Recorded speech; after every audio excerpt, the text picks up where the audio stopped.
morning, and welcome to the Demons Clubcast, episode 25. It's a solo episode for Chow. I added the camera today, because it's just me. So, you're gonna see me twice. I got my Fallout gameplay going as well.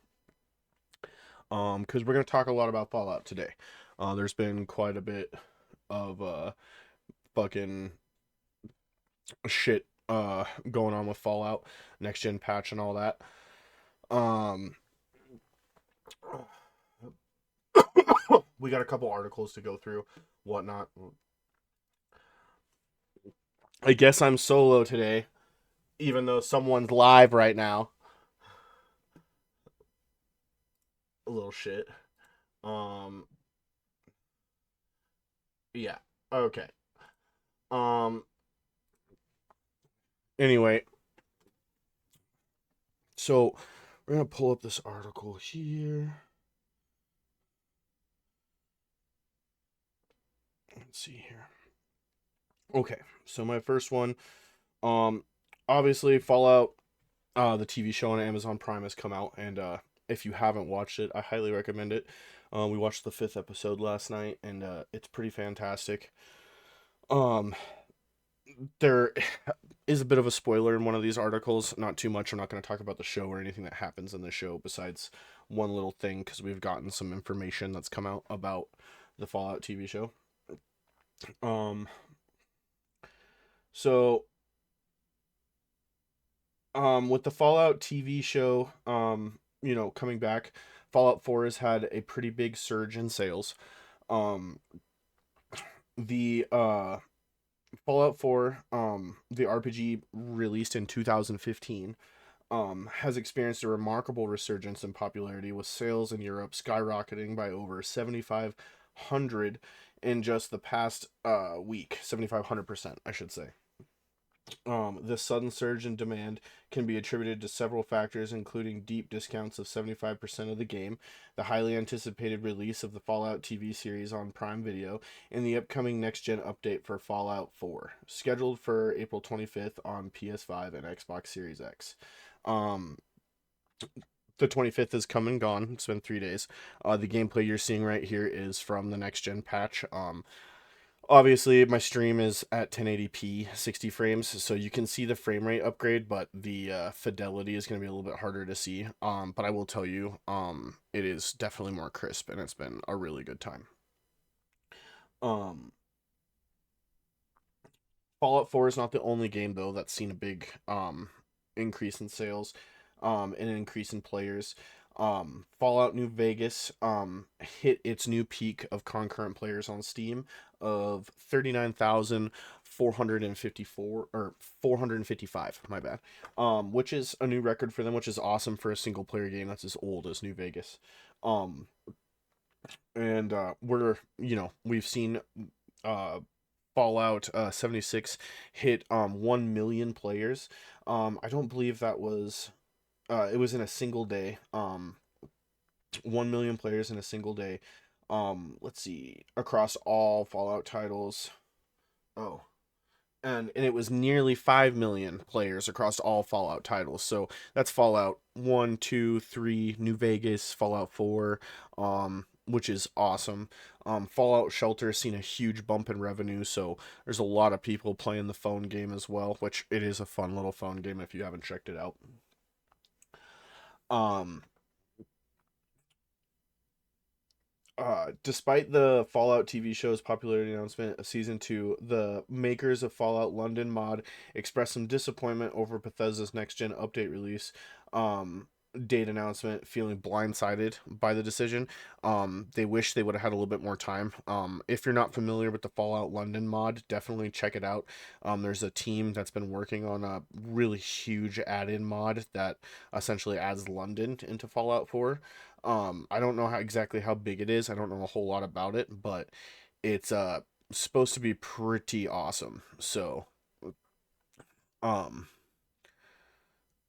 I've seen a couple clips. What I have seen looks really great. I'd like to know more about it, but I don't know a whole lot about it. Um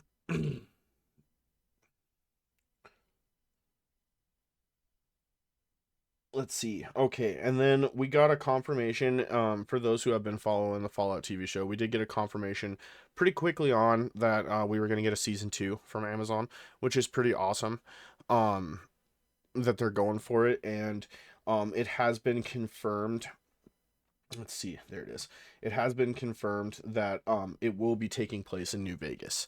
Um, the highly anticipated second season of the Fallout series will be set in the iconic location of New Vegas, a beloved city from the Fallout video game franchise. Showrunners Graham Wagner, Geneva Robertson, uh, Doric confirmed the news, expressing their excitement to build upon the rich lore and history of New Vegas, which was briefly teased at the end of the first season. The upcoming season aims to continue the storytelling approach of the first season, where each season explores a different location and builds upon the events of the previous season, creating a connected narrative. Wagner and Robertson Dworet shared their intention to visit new cities every season, capturing the essence of the Fallout games by introducing fresh challenges, new characters, and diverse environments. New fans can expect to embark on new adventures in the desolate wasteland of New Vegas, uncovering untold stories and delving deeper into the post-apocalyptic world of Fallout. So pretty excited for that. New Vegas is considered to be the best Fallout game by a lot of people. Um, I played it all the way through once, but it was a really long time ago. I do plan on doing another playthrough of it eventually, but I really really enjoy Fallout 4. I played a lot of Fallout 4, so um it's just good fun.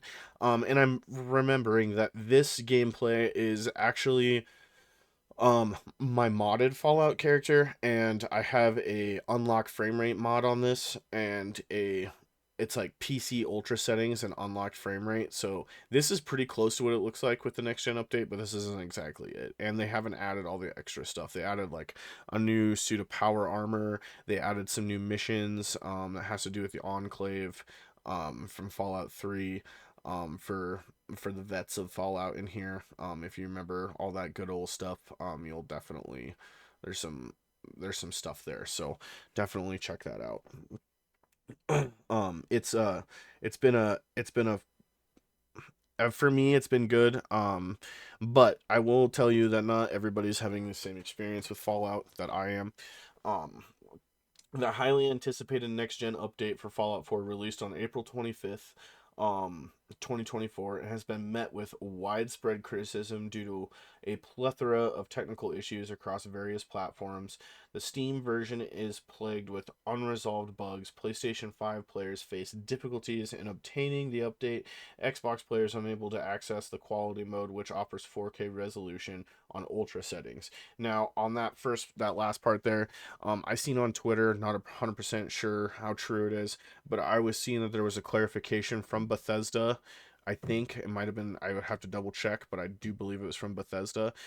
They said that the quality mode targets 60 frames. So they actually both target 60 frames. The game is targeting 4K 60 on quality mode though. So for those who might not have who might be trying it out and might be confused by that.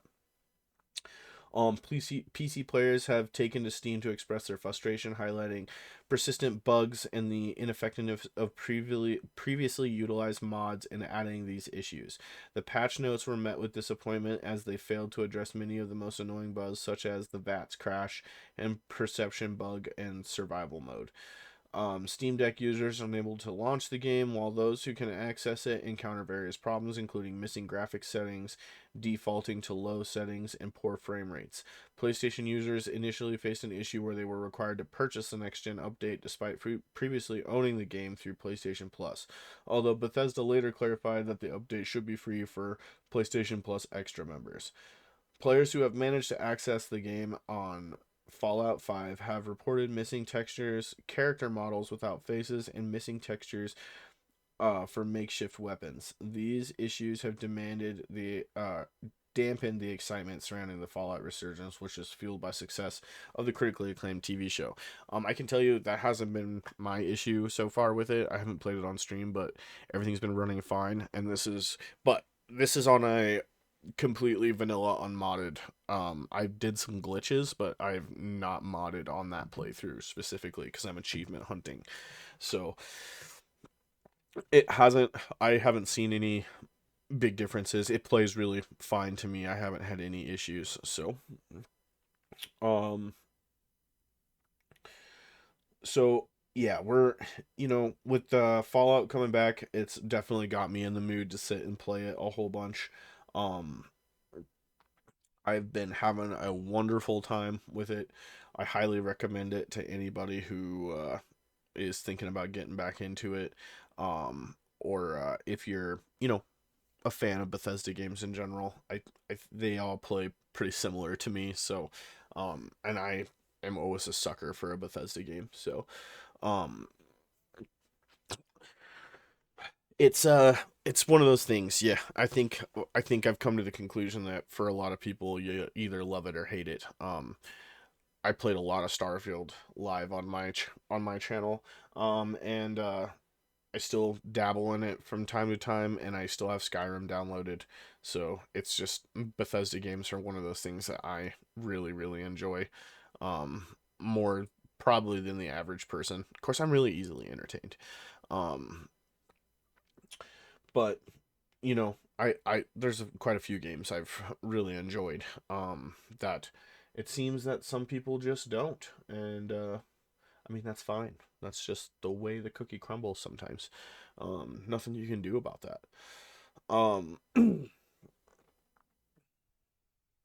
but you know, speaking of games that people don't always like, we're gonna use this to jump right into one of my other topics. This is gonna be a pretty short episode today. Um, Watch Dogs. There was an article that was just published. Watch Dogs series is reportedly being canceled, including a fairly original battle royale project, which makes me sad. I really enjoyed the multiplayer for Watch Dogs. The first one anyway, I got into pretty hardcore. I played that quite a bit. It was a lot of fun. A little bit of parkour aspects and fighting in the city. It was a good time. According to online rumors, Ubisoft has canceled multiple projects based on the Watch Dogs franchise, effectively putting the series on hold. The leaker, Jonathan with a zero instead of an O, revealed on X that the commercial failure of Watch Dogs Legion led to a cancellation of several projects, including a unique Battle Royale project. Despite the absence of official confirmation, the information presented by the leaker aligns with Ubisoft's recent shift in focus towards more profitable franchises like Assassin's Creed and Far Cry. I mean, yeah, I hope you guys change up what you guys are doing with those games. I started Assassin's Creed Mirage. Um, Started it live on this channel and played it for about an hour and a half and quickly realized that um they you know, I love Ubisoft games, and they're, some of them are some of my guilty pleasure games. I played all the way through Valhalla, all the way through Odyssey. I beat Origins as well, like the main story, not all the DLC. um Black Flag, Assassin's Creed 3 is my favorite one of all time. um the formula hasn't changed on those games in years. It's clear the map out, clear the outposts, go here, listen to this person, go here, steal this. And you do a lot of that in Mirage, and I just knew I was going to get really sick of it quick. And the sad part is not only was it doing that in that game, but I started uh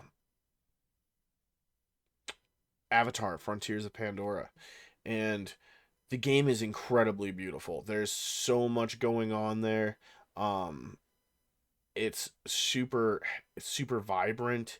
Um, there's so much wildlife running around. It feels like um you have to harvest food to stay alive. It's kind of got that survival aspect. I just got my Ecron so I can fly, and I just knew immediately, like I was flying around and I was looking at the map and I was seeing all the different activities that I could really get into, and they were just clearing out outposts with the same little And the weapon list isn't, I know it's Avatar, so it's not like they had an extensive amount of guns, but they could have been creative. It was a video game. You guys threw in and put together a whole story just so the game would do its thing, and you could have something to tell about a Navi that was kidnapped. So, there's no melee weapons, which was a huge letdown. I understand I'm a gigantic Navi, but not even a club, not even like a war club, nothing. Um, I they should have went more with the Far Cry Primal feel on that, given me some spears and some clubs and some stuff I could throw like that. Would have made the game really interesting, and I think I would have, added some more different abilities that would have made the game feel better. There's some cool stuff you can do, and running around as a Navi is pretty fun because you do feel really large. Um, and it's a unkillable character. um, Um, it's just the Ubisoft games. Like I played Watch Dogs 1, Watch Dogs 2, and Watch Dogs Legion. Watch Dogs 2, I'd say Watch Dogs 1 is my favorite one out of all of them, if I'm gonna be real. Watch Dogs 2 was good in its own way. I like the melee weapons in that a little bit better. Watch Dogs Legion, I really love the melee combat in that one. They did some cool shit with that, and the parkour feels really good. Um, but the it just, I don't know, Watch Dogs 2 was a little bit softer than the other ones, and so I guess Watch Dogs Legion was as well. Watch Dogs, the first one, was very much a vigilante anti-hero story, of a guy who was not perfect but had family that he loved, he wanted to protect, and he was willing to do some fucked up things to make sure that they were protected and to expose the fucked up people that were running shit. It was a really good story, and I really enjoyed the game. I think the first one's definitely worth a playthrough, and if you really like it, check out the other two, by all means. But the first one was really, I think it was well done. And I like the way the game feels when you're running around. The shooting, like, it I don't know, it felt good. It felt kind of action movie-esque. Like, it was nice. The driving mechanics, the driving mechanics, it's a Ubisoft game. They've never really quite got their driving mechanics down, in my opinion. Feels very, I don't know how to explain it. It feels like doesn't it just doesn't feel quite right. It just doesn't feel quite right. It feels very stiff. Um, it doesn't feel natural. You'll see when you would know what I mean if you were watching it. Um, but besides that, I mean, those games are fantastic. Um, um, but we'll continue on with the article. Despite the absence of official confirmation. Oh wait. Oh yeah. Far Cry. Oh, I did get up to there. However, Ubisoft did revive the Prince of Persia series this year with Prince of Persia: The Lost Crown and the upcoming Road Prince of Persia, um, leaving open the possibility of a future return for the Watch Dogs franchise. So maybe they're just gonna take a break because they realize the game wasn't received as well as they had hoped. So let's move on. Let's try some other projects. Prince of Persia is one of those, nostalgic nostalgic nostalgia grabbing titles that I feel like they might have some luck with, but you never know. Let's see. While Watch Dogs Legion may potentially be the final installment in the series, its well-designed world and solid gameplay mechanics made it a notable open-world game with significant untapped potential, as highlighted in our review. Um, yeah, uh, you gotta take it with a grain of salt. It would be it would be nice to see another game. Watch Dogs Legion changed up the way you play the game quite a bit. Um, Instead of focusing around one character, you manage a bunch of characters. which was kind of different but also fun. It made the game kind of challenging in a way, and it made it also cool that you can literally recruit anybody you see in that game off the street. It's pretty weird. It was a weird concept, and it still kind of is, but you can literally just random dudes. You can find whoever you want and play as them. Old ladies with desert eagles, all kinds of crazy shit. There's some good ones. I have some really dope agents. I got an MI6 agent and a hitman, and you can get some really cool characters that have really cool stuff.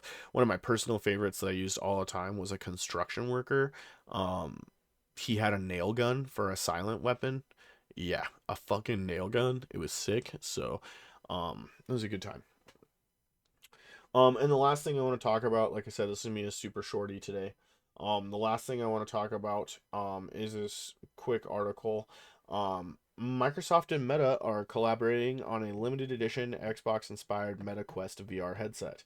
Um, Microsoft and Meta are partnering to create a limited edition Meta Quest VR headset that will be inspired by Xbox. The headset is expected to be a skinned version of the Meta Quest 3 or a future unannounced version, and will come bundled with an Xbox controller and access to Xbox Game Pass, allowing users to play Xbox games on a big screen in VR. The collaboration is part of the Meta's initiative to open up its operating systems for Quest VR headsets to third-party hardware makers, similar to how Microsoft creates limited edition Xbox consoles.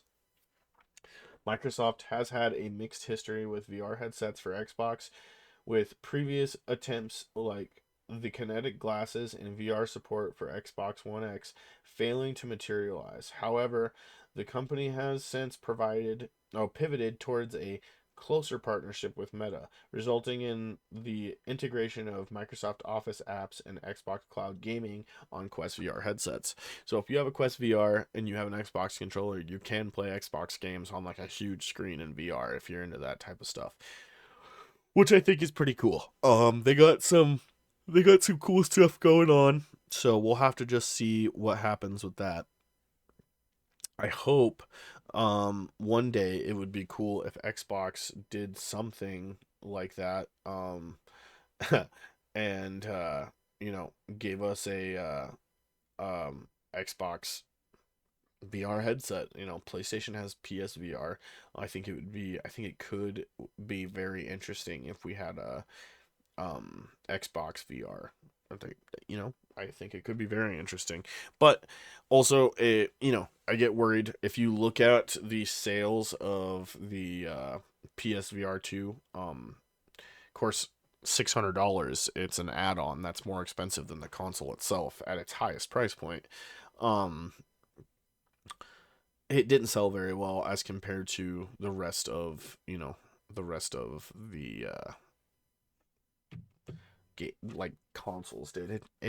It's kind of, I think VR is still kind of niche. I think VR is great, and I think it could go somewhere really fantastic, but I think it needs time. I personally still kind of get sick when I put on VR headsets, but that could just be me. Um, but overall, I think that's pretty cool. There's a quick picture of it. It's like green and black. The headset is. The guy's holding the controller. He's playing. Looks like he's playing Titanfall. Oh no, no, no, no.